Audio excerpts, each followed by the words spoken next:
buta dudu buta berjuang ora mletek saka kayu watu. Dene kowe takon lawan jenengku dadi apa lho Sangkirna Jangki kowe sapa Gus? Satriya pamat ing Plangkawati ya kuwi aku Raden Abimanyu. Abimanyu ya Angka Wijaya. Semedya lumaku mayang endi? Ngetutke kedheping netra jangkaing suku krentek ati. Ora kena macut alas kene tak wingit. Ora ana gawar kentengang minangka pepalang. Ndas buta pati dibobok minangka tandha. Lamun ora sumingkir gedhe-gedhene ngubet lentis lakon tak pagas curiga nganggo pusakaku lakon sirna margalayu. Papo.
Setan priprayangan kang samya ngadang gedalan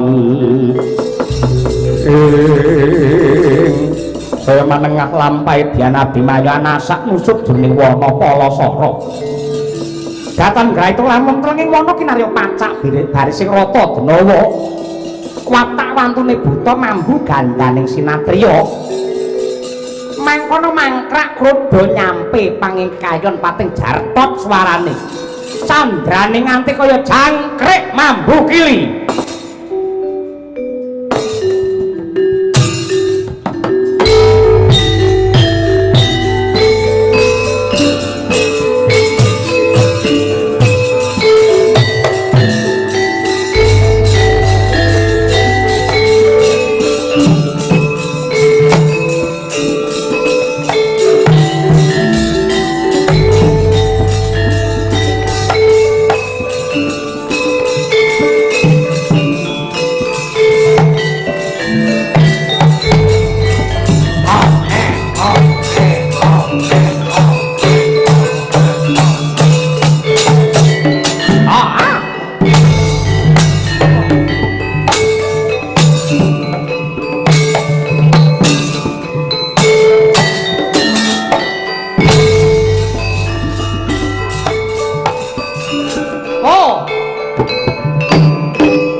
narapara saksa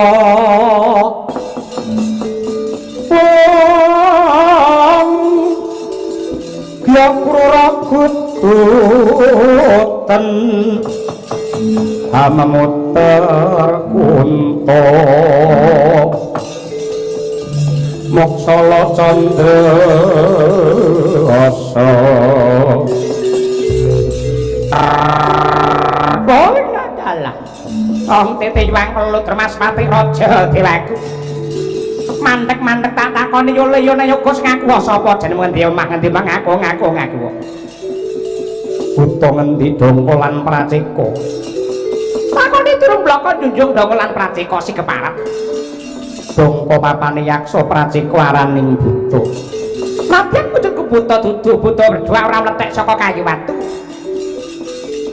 Dene kowe takon lawan jenengku Datyakala Sangkirna Jangki kowe sapa Gus Satriya pamat ing Plangkawati ya kuwi aku Raden Abimanyu. Abimanyu Yangka Wijaya.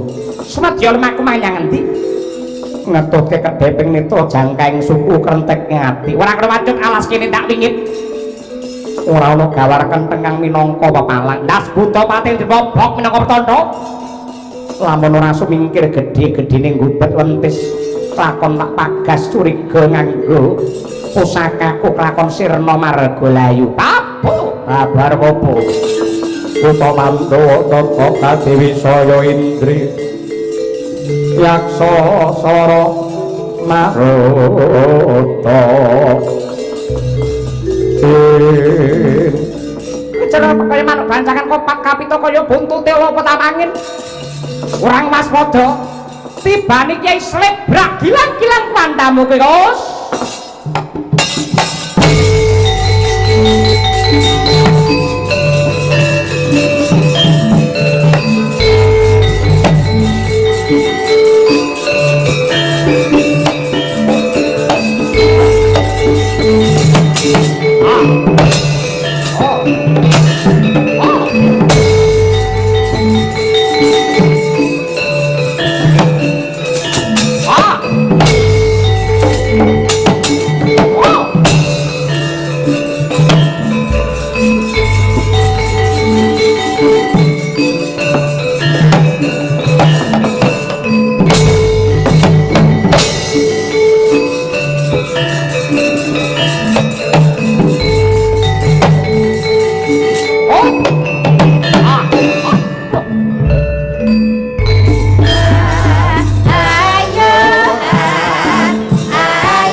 usus taleweran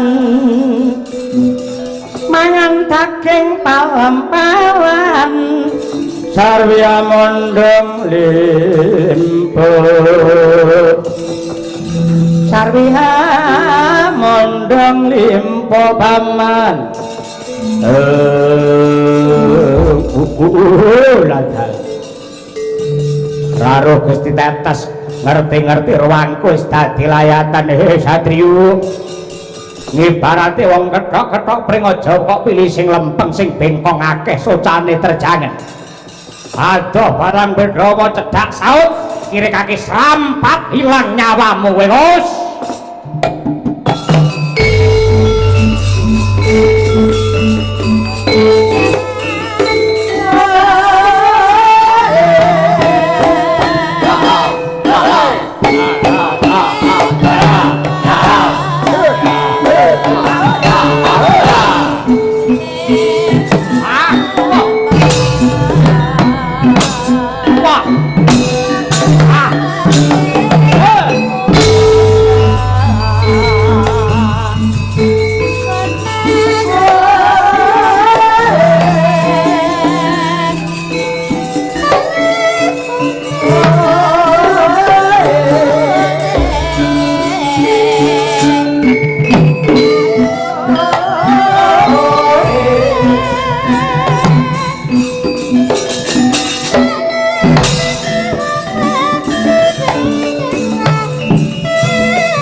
mentang gendewa debya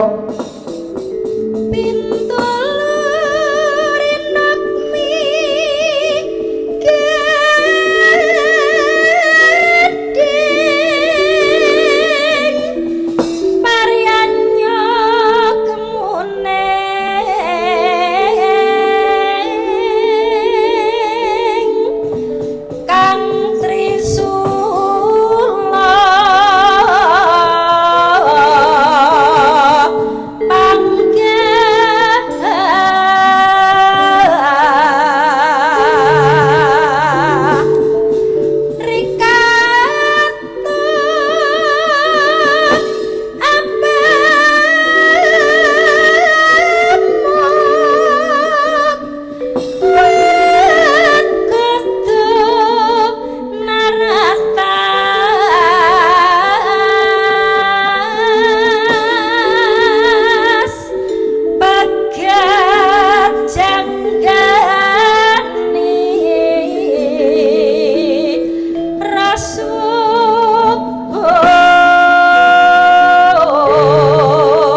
Sumilak wadana kengis pengasatining kusuma memayu waloyeng nagri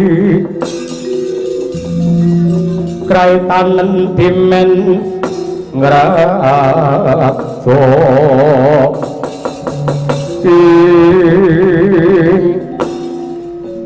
Tato betul, Pak.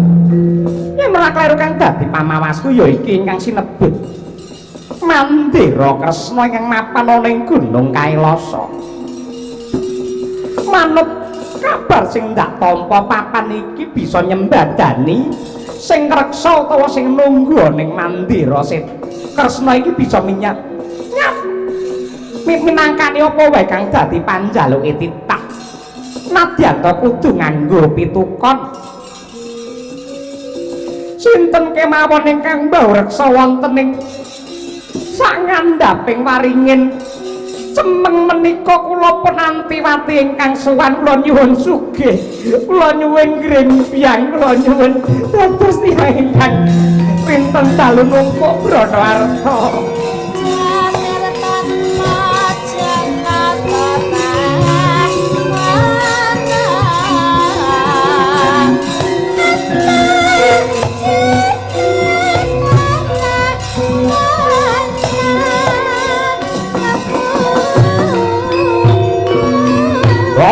Wonten sak ngandhaping Mandira Kresna hanenggih Sang Dewi Antiwati nyuwun dumateng sinten kemawon Gandharwa ingkang nunggu wonten ing kono nangis sesenggukan nyuwun supados pinaringan kesugihan sing kliwat ukur numpuk bondo kencah kamukten gateng paribasan nganggo mutiara mangkono ora kaya wujudan ingkang gegirisi wujuding Gandharwa ingkang rikmane abang branang mawa prabawa geni ingkang galyah-galyah manggi Sang Antiwati.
Gusti, paduka sesembahan kula, Tuhan kula. Kula nyuwun sugih. Kula nyuwun grembyang. Kula nyuwun rinten dalu tansah keceh brana wices.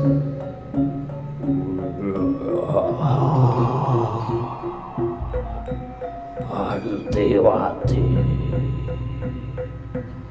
aku gak bakal ngabulake kabeh panjalukmu. Inggih matur nuwun paduka Tuhan kula.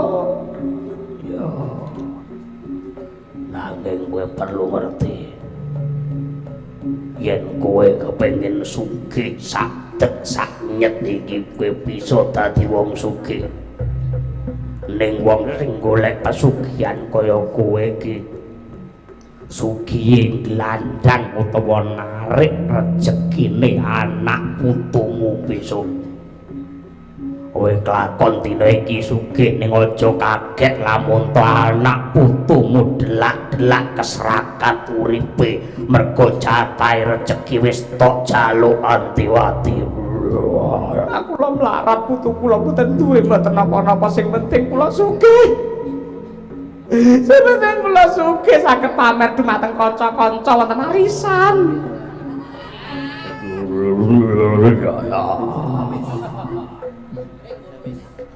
Yen kowe tak weruhi pas wujude bondo emas sing gedene sak gunung, yen kowe ora blereng mripatmu, emas sing gedene sak gunung mengko gendongen kon mulih.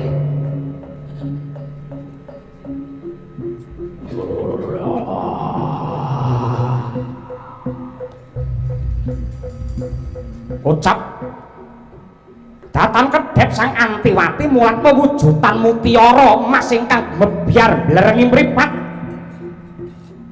Keder jantunge bro punang riwe kaya dineres. Mripate ora kuat sulap nyawang kahanane emas ingkang gedene kliwat ukur. Dawah plak Kapidara.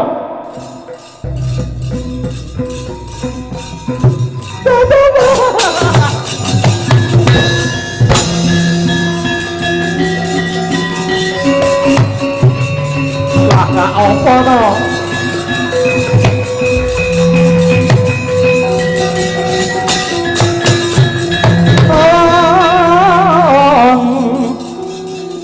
Tandya Bala Pandhawa Byaga mulung mangung siring saka Kurawa kambah Antiwati kebangetan anggenmu mendem karo kesugihan edan karo brana picit. Ndok rewangi kowe munggah ana gunung Kailasa, kowe nyembah sing kudune ora ndok sembah. Mongko sing ndok tindakake kowe nyiwakake panembah karo pangeran banjur nyembah sak liyane Gusti. Widosa sing ora bakal antuk pangapura Antiwati elinga kowe mulya kowe tobat.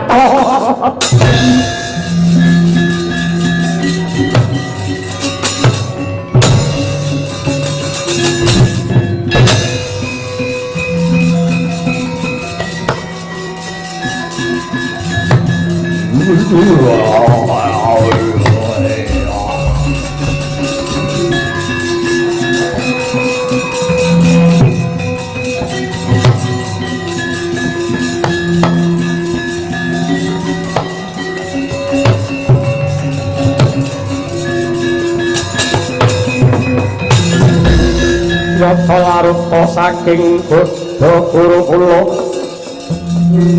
yen tanamutusa sang Sri ing Wibacara ndak rewangi munggah ana ing Gunung Kailasa.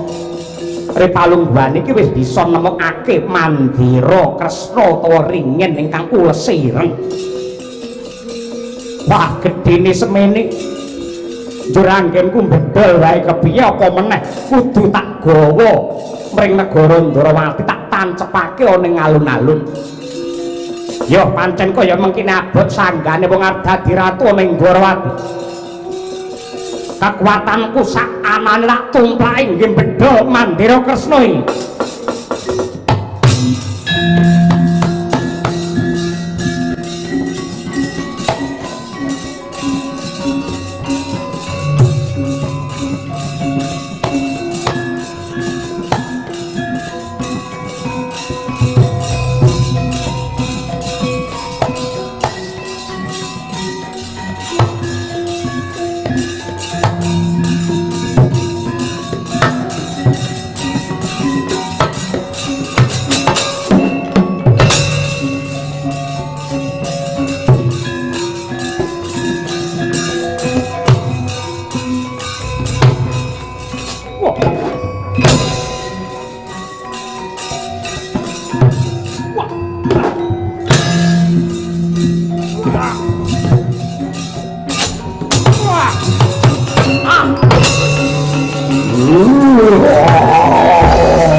Saya katriya Triasmara marang risang katirate rateh ratune wong cakra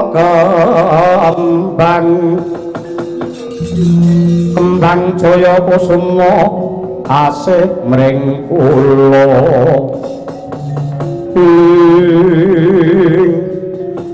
kok tindak minggah wonten marga Kailasa apa pancen bakal bedol Mandira Kresna diboyong marang alun-alun Ndarawati men Samba bisa dadi ratu.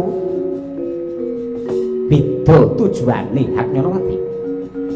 Nadyan aku munggah mrene ning ora ana tekadku bakal mboyong wujute Mandira Kresna iki.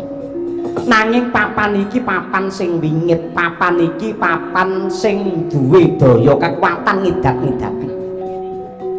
Banjur keparenge piye? Aku kepengin anggenku sambung tresna kelawan kowe disekseni karo para makhluk-makhluk ingkang mapan ana ing kene.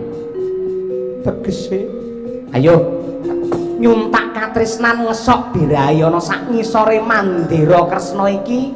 Men iki dadi sejarah gedhe tancepe katresnane Samba marang Haknyonowati.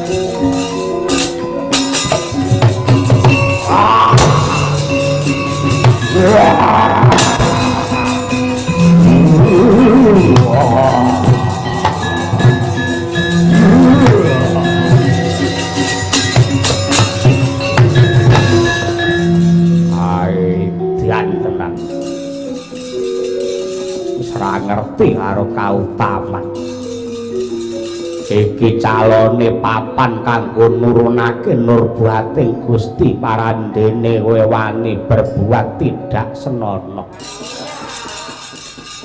mandya ucapku sombo matimu besok dadi pengewan-ewan dijijuing kandamu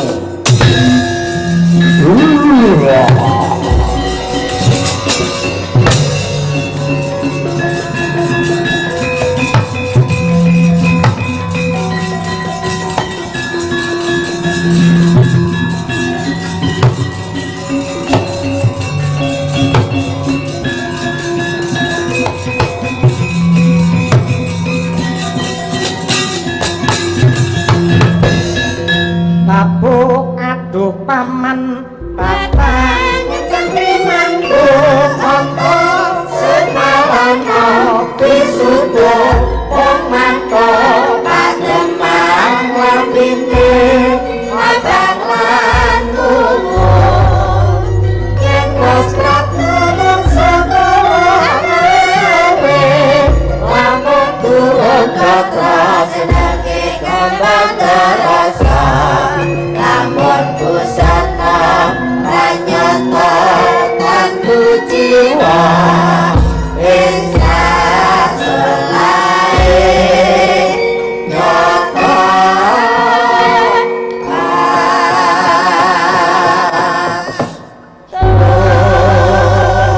kabar ingkang kula tampi wonten ing pucuking Kailasa mriki sak ngandhaping Mandira Kresna mriki duwe daya luwih ning kari menungsane iso gagapi napa mboten yen ora iso gagapi tanurunga malah dikleru gunakake niku tegese malah nggih golek pesugihan kathah lho teng mriki niku sinden sing golek penglarisan karo piye carane wong nyawang anane seneng goleke nggih teng mriki niki nggih dalang-dalang sing kepengin laris mbares awake bareng laris tenan awake ora kuat niku enten teng mriki niki wonge ya neng kene wonge kariling gunake pripun ngoten nggih tegese kepiye niki Mandira Kresna duwe perbawa semune yen sampeyan tumanggap lan kandel kang dadi iman sampeyan calone sampeyan badhe pikantuk nur buating Gusti aja nganti malah entuk nur handayanine Gusti ning ampun nganti iya Kiai nggih mang pasrah sumarah mang sumendhe teng mriki kalih meminta ndongake wong tuamu ya ndongake wong tuamu Ndara Warjuna men kalih saka bebaya kalih ampun nganti keri mangkirim donga dumateng Wakamu Ndarawati nggih Gus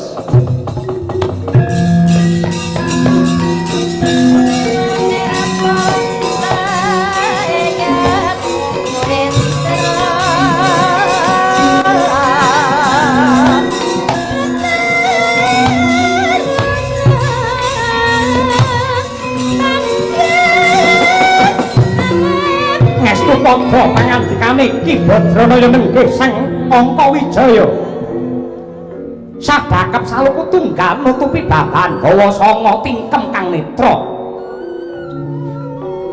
kaya mati jroning urip-urip jroning pati liyep layape ngaluyut pindha pecating supena sumusuping rasa jati-jatine Sang Abimanyu nyambung rasa mring Gusti ingkang Maha Kuwasa kirim donga mring ingkang Rama Sang Arjuna miwah Nata Agung Ndarawati Sri Bathara Kresna gedhene panembah weninging pangibadah kandeling pangesti weh Prabawa horeg angin lesus kaya pinusus nampek pernganggane Sang Angka Wijaya Galia Gandharwa Putih ngajar mring Sang Bagus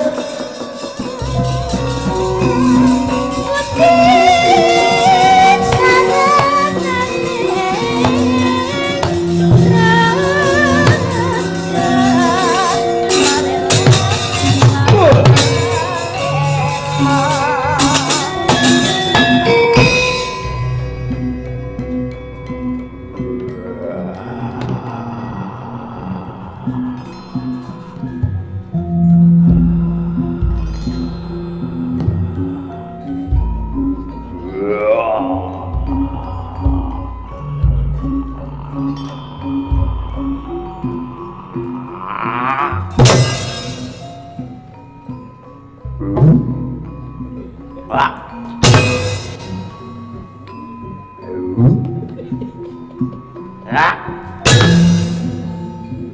Ah. Wah.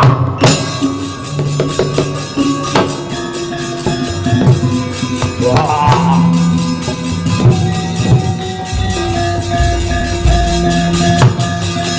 Ah.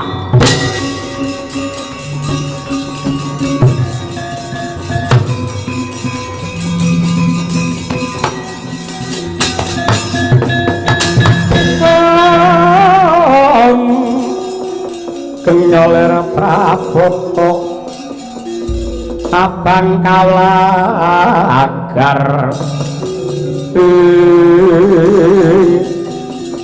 kowe kondrange satriya gelarmu wae prajurit Wiratama parandene mulur mungker kaya cacing ora bejaji Abimanyu. Ayo tandhingono aku Gandharwa sing bawreksa ana ing Mandira Kresna kene. Sing gedhe pangapuramu. Sumrape Abimanyu ngalahke wong liya kuwi luwih gampang tinimbang ngalahke nepsune dhewe. Lan aku temekana ing kene iki butuhku ora golek musuh nanging anyadang sarta anyadong kanugrahaning Gusti. Yen pancen anggonku temeka ning kene gawe runti ing penggalihmu aku lila aku patenana mergo aku dayuh sing ora ngerti tata krama aku sampurnakno aku patenana.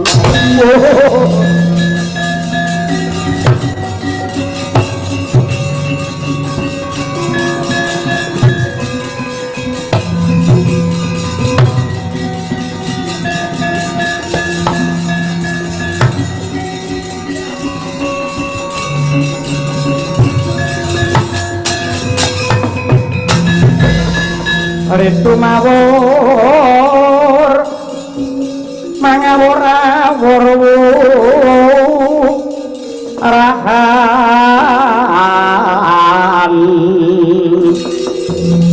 ngaraning surut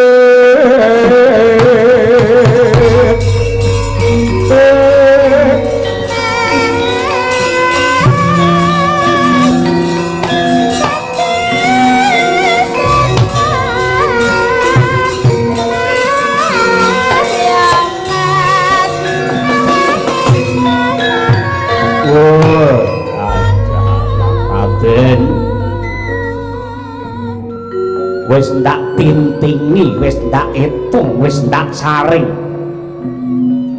saka pira wae satriya ratu ingkang munggah ana ing Kelasa ya mung kowe ingkang garbe pambekan utama gedhe kawicaksanan lan rasa welas asihmu marang pepadaning urip klebu marang Gandharwa. Ndak kira pamilihku ora bakal kleru Raden Abimanyu. Jemparing Kyai Asih Prana iki tampanana lan sawangen sing ana gumantung ning Mandira Kresna kae jenenge woh arane woh Jati Wasesa. Yen kowe kuat ngangkat jemparing lan uga kowe nglepasake pener bisa dadi srana njigloke woh Jati Wasesa mbok menawa kowe bakal nemu bejo Raden.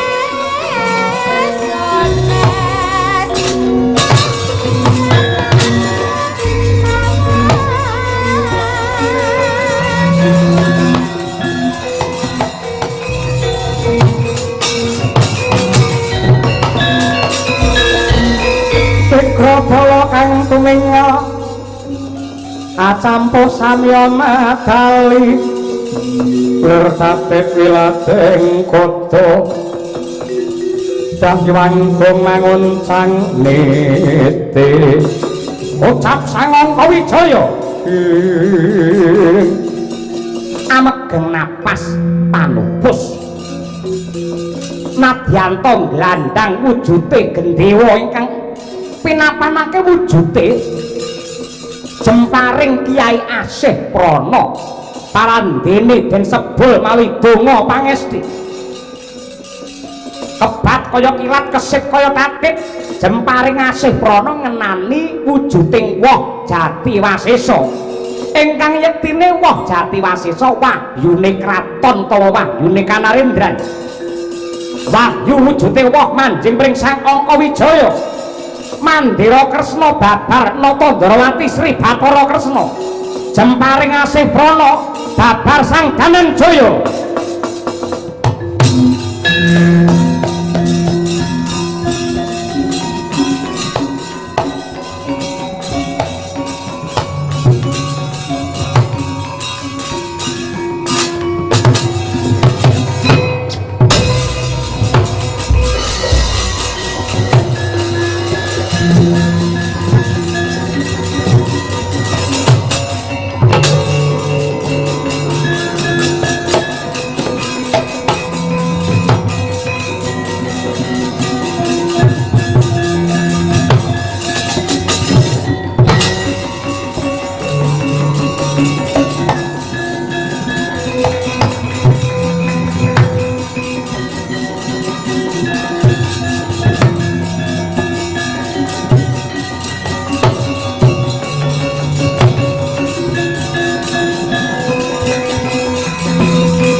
kowe wasis Batakan sekeles les janting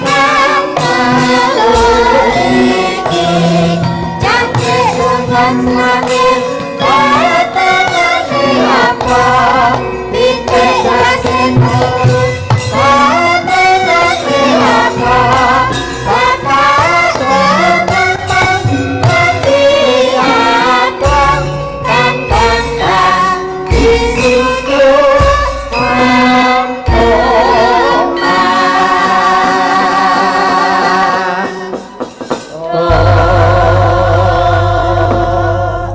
nggih Abimanyu banget panarimaku jeneng sira kang wis ngruwat anggenku netepi jejibahan ingkang dadi Mandira Kresna utawa ringin ireng iki mau punwa kok nggih lah lajeng ingkang dados Brahala Putih kala wau sinten ingkang dadi Brahala Putih ora ana liya kejaba jemparing Kiai Kesawa ingkang mapan ana ing Rikma Kiai Semar lajeng ingkang dados wujudipun panah Asih Prana kala wau ora ana liya kejaba aku Kakang Badranaya samengko woh Jati Wasesa ingkang pengawak wahyu Kanarendran wis tunggal jiwa kawan kula Abimanyu ning sampeyan ampun seneng lho niki kula sampun saged nitik lan nekseni kaya apa anake Ratu Ndarawati bareng kondange bapake mati utawa moksa anak-anak sampeyan dorayan warisan niki wau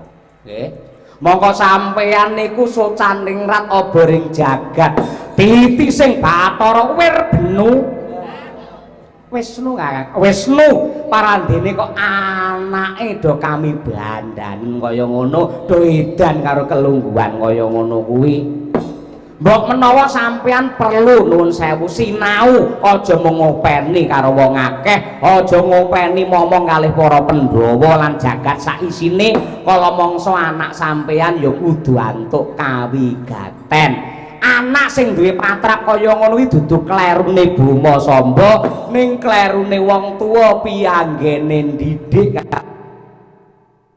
kaliyan anak sampeyan.